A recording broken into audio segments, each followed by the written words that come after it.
The impact of Hurricane Katrina. 10 years later, 5 survivors of Hurricane Katrina reflect on the changes the past decade has brought to the Gulf Coast and New Orleans, and the importance of the rebuilding process. Survivors. Poet Shelton O. Shakespeare Alexander evacuated his home in St. Bernard Parish, near New Orleans, during Hurricane Katrina and headed to the Superdome, where he used his video camera to document the dire situation unfolding there. Brother Ronald Hingle, then principal of St. Stanislaus, a Catholic boys' school in Bay St. Louis, Mississippi, stayed on campus with about 125 other faculty, staff and students during the historic storm. Prior to Katrina, St. Stanislaus had never been evacuated in the 150 years since it was founded. In the days after Katrina, John Keller drew on his training in the U.S. Marine Corps to help evacuate more than 240 people from his New Orleans apartment building,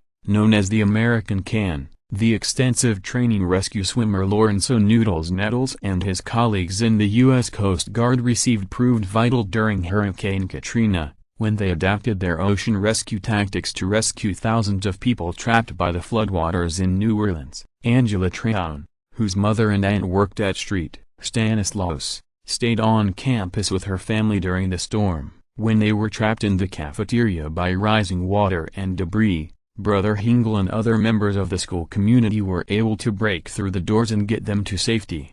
Q.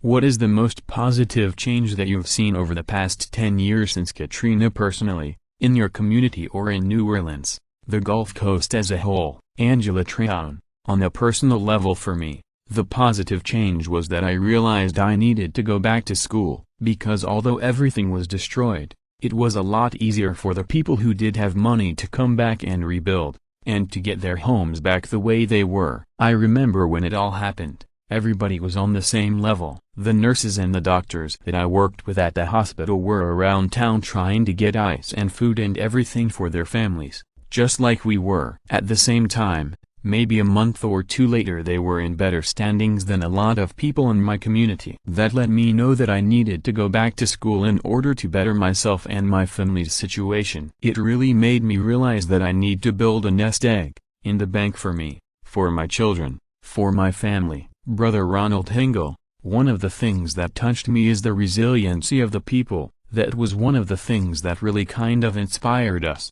at St. Stanislaus, to get going with our recovery. The kids were just so resilient and so excited about being at school. Wanting to be at school, they weren't too excited about homework, but they were excited about being back at school, because that was their normal, being with their friends and their school family. I think 10 years later we have reached a new normal, not only in the community but our school as well.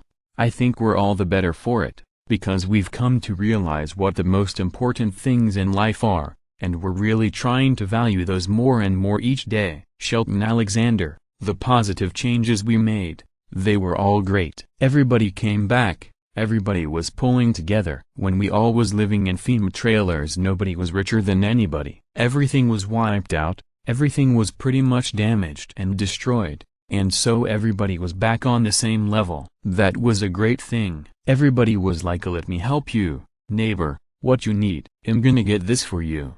Neighbor.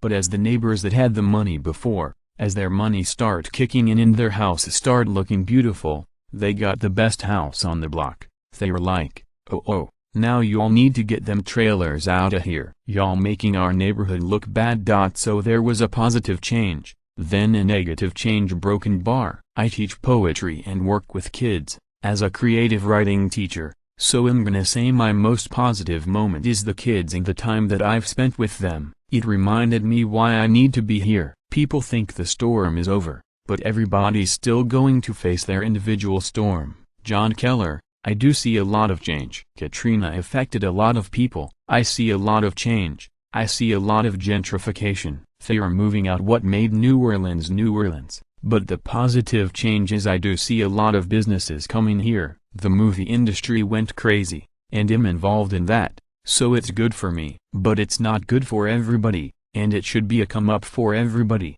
Lawrence O. Noodles Nettles, For me there are two major changes I've seen over the past 10 years. One is how much I've developed a different perspective on human nature, different types of culture, different types of people. The experience of Katrina taught me to be more accepting of the differences, of all these different people broken bar. But to me the biggest change was the city of New Orleans itself. The last time I went down to New Orleans, I saw in my opinion people living in New Orleans that had more pride in their city than I think they've ever had before. They were proud of being from that city, they were proud of the city itself, they loved their city, and before Katrina I never saw that.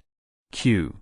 Have you seen that happen gradually, or was it there immediately after the storm? Nettles. I think it was more of a gradual process. Everyone had to slowly build up and making it their home again, and when anyone needs to help create their homes, there's a sense of ownership, there's a sense of pride. I think everyone, all the way from the people selling things on the side of the road to the major businessmen, had to rebuild, had to help redevelop the city. And I think there's more pride, there's more love for the city, and you can tell. Hingle. Oh absolutely, people are extremely proud of being from the Gulf Coast, and very proud of their recovery after the storm. I think to be honest our city, Bay Street, Louis, and much of the Gulf Coast is much better than even before the storm. But I don't think it's just a material difference. I think it's a qualitative difference about life and about values and about what's most important. People are a little bit more appreciative of each other.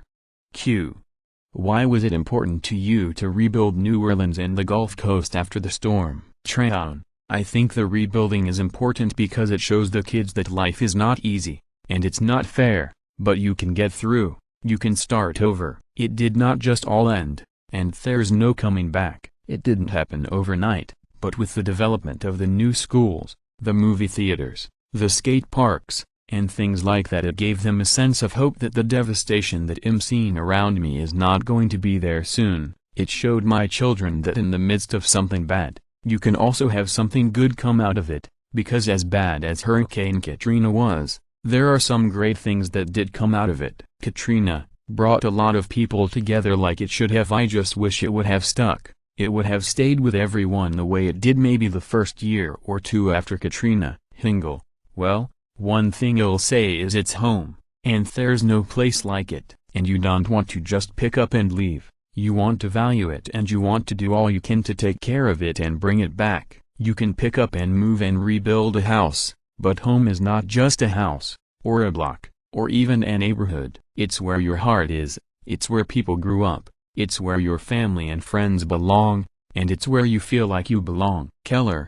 Nobody who lives in New Orleans said they shouldn't rebuild this place. How could you tell me not to rebuild my home? An old man told me one time, a young blood, sometimes when you own the land, you have to go through what the land goes through. And that's it. This is home. How many cities do you know that have the same culture as New Orleans? This city here has so much cultural, historical value to this country. It's like getting rid of DC. You can't get rid of DC. You can't get rid of New York. We can't say you can't have New York, or DC, or Virginia. These are historical places in the evolution of this country. You just can't get rid of cities once they're established, just cause it's flooded. Nettles. There are literally hundreds of different nationalities and cultures that have developed in the city of New Orleans. You had the Cubans, you had the Haitians, you had the Spanish, you had the French. All these different nations coming in and making this absolutely one-of-a-kind city that you've never seen before. It has so much heritage,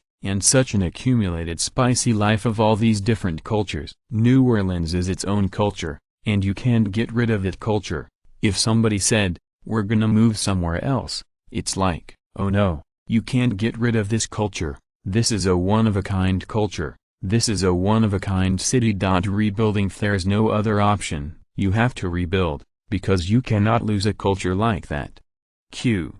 How do you want children to understand the legacy of Katrina and how it affected the Gulf Coast and New Orleans? Alexander. My main thing is the kids. That's the greatest pull and the reason for me staying and rebuilding right now. These kids, including my own, they all need us, and I know what they're going through, and at the same time I know what their parents went through. When I get to work with them, especially the alternative schools and the detention centers, we cry together because I know that they had parents that had abandoned them, just left them out there. So my main thing was the children of the storm. At the end of the day, in order to get to heaven you got to be in the form of a child. That's God's greatest precious gift, and so I'm just here to protect it. That's my thing. That's why I'm here. Nettles. More than anything else, I want my daughter and all other children out there to be more prepared. People have a tendency to think it's not going to happen to them, but guess what? It does. We will have another hurricane, which means people need to realize that, and get out of the frame of mind of it's not going to happen to me, to need to be prepared. Hingle. It also like children, to know that they can not only be prepared, but also that they can successfully go through it, and they can come out on the other side stronger and better. A lot of the kids we had with us in the storm at our school were amazing. They remained calm, and they were a source of calm for other people in the building. They were also a model of faith for us, because they built their little altar to Our Lady of Guadalupe and they said we're fine, we have Our Lady protecting us. I think they were a source of inspiration, that through this type of adversity they can show their character and can become even stronger people. That's one thing that Katrina has taught us, about what's really important. Things are not important, people are. Interviews have been condensed and edited.